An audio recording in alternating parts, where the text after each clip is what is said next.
Merry meet everybody. This is Poe, your Friday hostess for Witches of the Moon. This week we are talking about bringing magic into our Muggle life. If you're like me, I had no idea what a Muggle was, but apparently it means kind of the mundane, the everyday, the non-magical. So we're discussing ways to kind of incorporate magic into our mundane life. And I actually have a few ways that I practice every day. They're virtually free and very, very easy to do.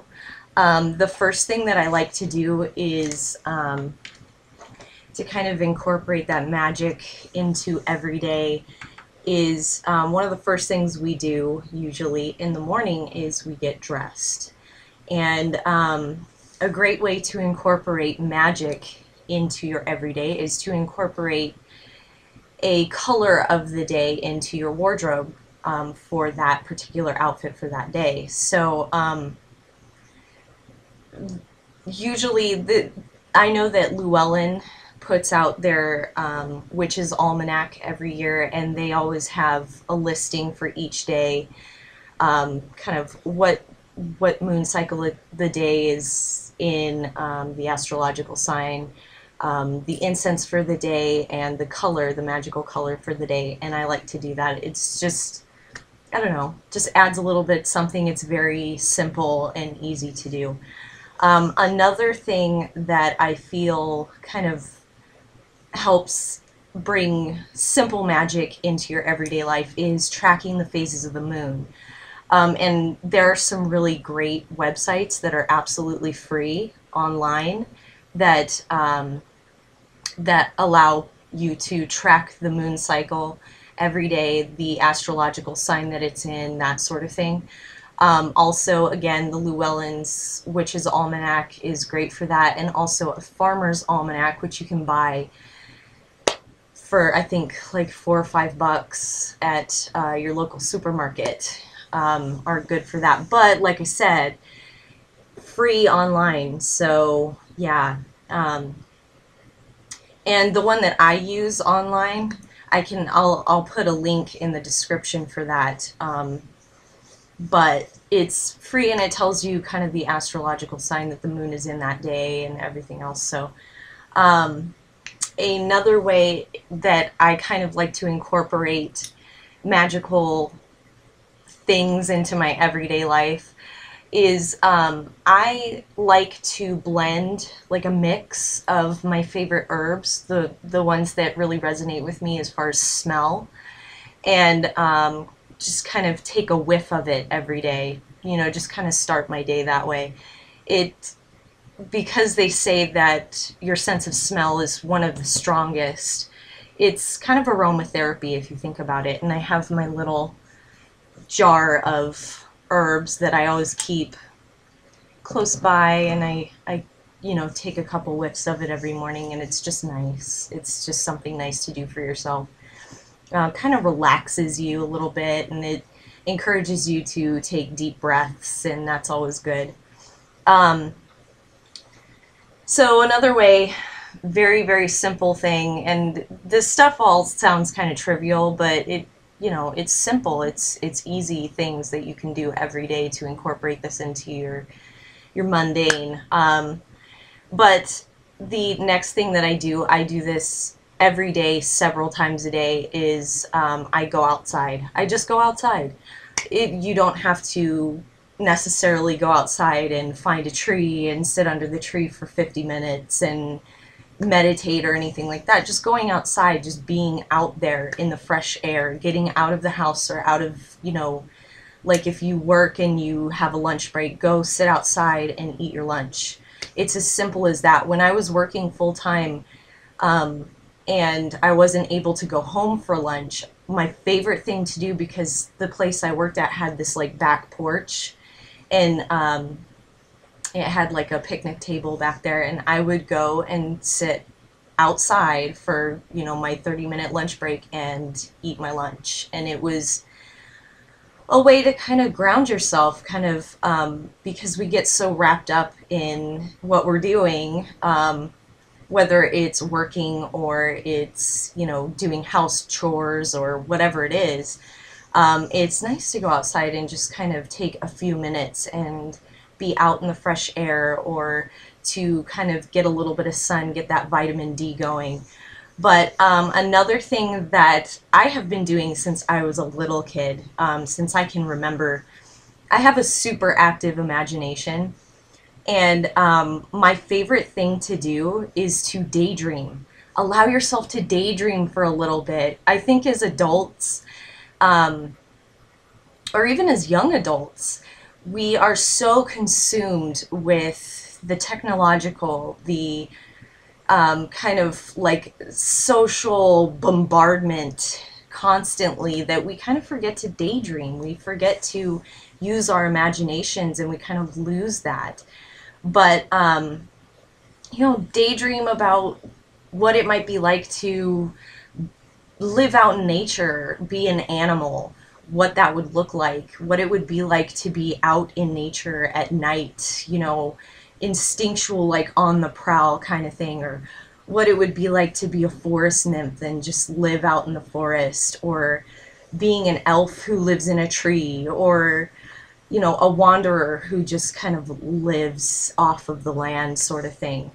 I think daydreaming is a really important part in Magick just in general, because it allows us to use our imagination. It exercises that ability to use our imagination, and it's all about visualization. That's what imagination is all about, kind of using that to trigger a creative process. At least it does for me. Another thing that I do every single day is I have a lot of birds. I have a lot of birds around. We have so many doves and sparrows and finches, and they're just all over the place out here. And my favorite thing to do is to open up the doors and windows when the weather allows for it, and listen to them kind of chirp and sing. Like right now, I can hear them. You probably can't because it's a little off in the distance, but you know, I like to open up the doors or windows, or when I go outside, I like to listen to the birds just kind of singing and doing their thing. I feel that by doing that, it kind of reconnects us to the animal side, you know, it kind of reconnects us to nature, and I think that that's an important part of bringing magic into your everyday life. An exercise that I like to do when I am listening to the birds kind of sing and do their thing is, and this is an exercise that that is supposed to really help with like clairaudience, the ability to have intuitive hearing, is listening to the sounds that are close by, and then trying to listen to and focus on sounds that are far away, and then bringing it back to the nearby, kind of focusing on the nearby, and then seeing if you can go back to focusing on things that are far in the distance. It's a good way to, like I said, exercise that intuitive hearing ability. Also, something that I do religiously every morning is I drink coffee. And I know a lot of people are coffee drinkers or tea drinkers, or, you know, in the morning. And what I like to do is, because I have to have my coffee with creamer, I stir the coffee with the creamer 3 times clockwise. And when I do it, I kind of envision, because it's one of the first things that I consume first thing in the morning. So it's kind of like starting your day with positivity. You're stirring the drink clockwise 3 times for, you know, promoting positivity and kind of bringing about good things to start your day. And by consuming it, it's kind of a way of like it's like enchanting your coffee. It's kind of, I don't know, I enjoy it. I think it's fun. You might think it's silly, but I like doing it. Something that is very, very simple, and something that a lot of us, again, forget to do because we are so consumed with our everyday kind of mundane, all of the family, bills, work, all of that, is we forget to be thankful and admire the simple things, the very simple, most basic things that we encounter every day. Things like the way the sun feels when it's warm on your skin, or the way the ground feels under your feet, or the vibration of a tree, or the way that a candle flame flickers, or the clean, fresh smell after it rains. I live out in Arizona, and it doesn't rain a whole heck of a lot. So when it does, the smell is just something that it's like ingrained in your mind because it doesn't happen that often, but when it does, it's like, it's refreshing, it's clean, it's like a fresh start. And kind of appreciating those things, I think, helps us reconnect again to nature. It helps us ground when we're so consumed with everything that's going on in our everyday life. And finally, just a simple thing that I do, and I probably sound like a crazy person when I do it, but I spend a lot of time by myself at my house because I work from home and my husband has his career and everything that he does. He's gone all day, so I have animals. I have 3 cats, 2 dogs, and a turtle. And what I like to do is I like to talk to them. I like to talk to them like they're people, like they, you know, it helps me kind of reconnect with that instinctual aspect of myself while still communicating, putting your focus on that animal, you know, if you have them. But yeah, I enjoy just, and even if it's just a simple like acknowledging that they're there, like I'll walk through the house and I'll see one of my cats and I'll be like, oh, hi kitten, and I'll talk to them, and it's, you know, I probably, like I said, sound like a crazy cat lady or a crazy dog lady or a crazy turtle lady, but it's just something that I do every day, and it helps me kind of hone in my focus a little bit because I can zero in on that animal and kind of focus my energy towards the animal by just kind of verbally communicating that I'm aware they're there. But yeah, that's kind of my list of things that I do every day. And like I said, they sound very trivial and very almost silly.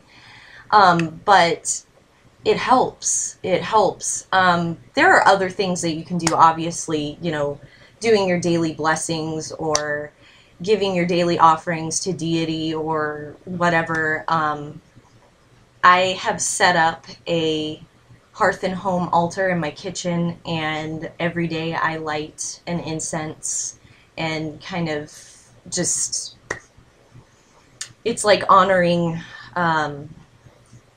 you know, the hearth and home energies and kind of asking for, you know, protection and bringing happiness and peace to my home kind of thing. So just little things. I mean, the little things really, they seem, like I said, very trivial, but they do add up.